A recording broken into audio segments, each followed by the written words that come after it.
et les plus petites en haut. Et on va essayer de les placer d'une façon progressive, mais afin que ce soit naturel, il y aura un léger mélange.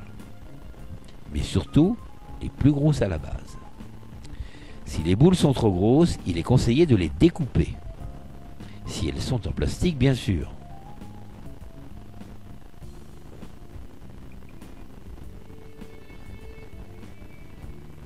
On collera toujours à la colle à chaud. On voit que, malgré le placement des boules, la pyramide reste toujours visuellement en forme de pyramide. Lorsque les boules sont placées, on recommence à filmer l'ensemble.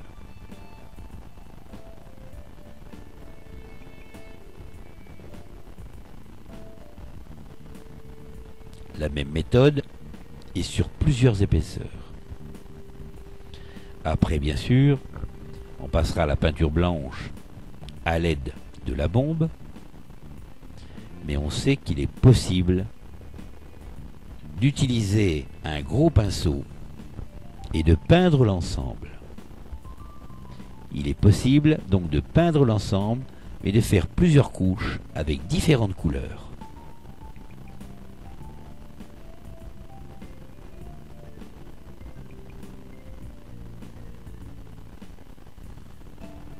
L'ensemble est parfaitement solidaire. Maintenant, Benoît passe la peinture.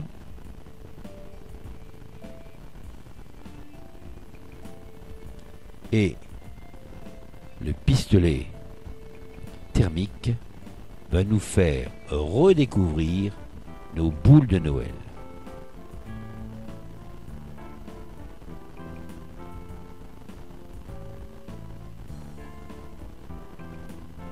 Il y a plusieurs vitesses pour faire fondre ce plastique. Si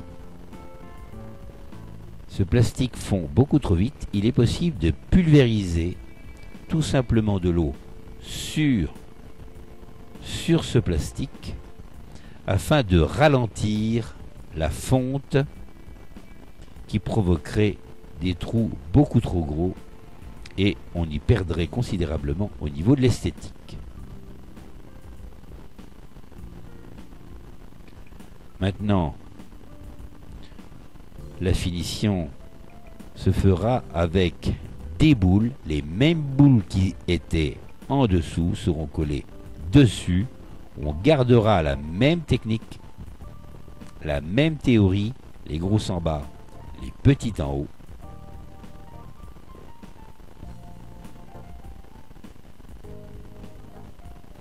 Et afin de pouvoir fleurir cet ensemble, eh bien Benoît va coller des pipettes qui vont pouvoir simplement contenir de l'eau, qui peut être colorée d'ailleurs de la même couleur que les boules, et placer des végétaux comme des arômes par exemple, qui peuvent épouser des mouvements courbes en allant vers le haut, qui vont donner beaucoup d'élégance, et des gerberas qui eux vont donner de la force et qui nous rappellent justement les boules de Noël. Les pipettes seront remplies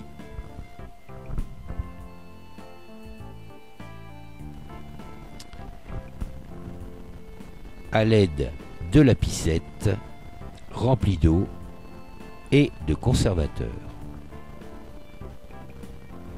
Les gerberas ont été montés avec des petits fils de fer qui vont rigidifier et permettre de les diriger dans le sens désiré. Benoît choisit de placer tous les gerberas parfaitement à l'horizontale, tournés vers le soleil de midi.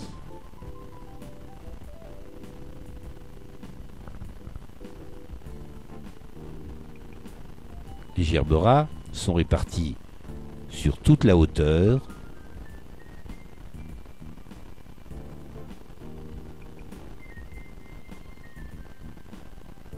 et stabilisés à l'aide d'une épingle qui va traverser la tige l'épingle est piquée dans le plastique afin de solidariser l'ensemble.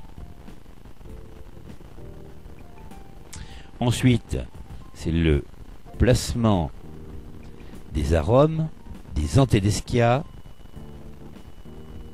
ou des calas qui sont simplement courbés. On va d'abord placer la fleur, on cherche la longueur correspondante, on coupe la tige et on la place dans l'éprouvette.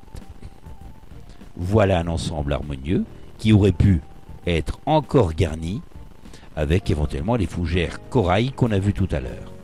Mais attention, en mettre trop, c'est cacher le travail qu'on a peut-être fait au départ. Voilà un Noël original.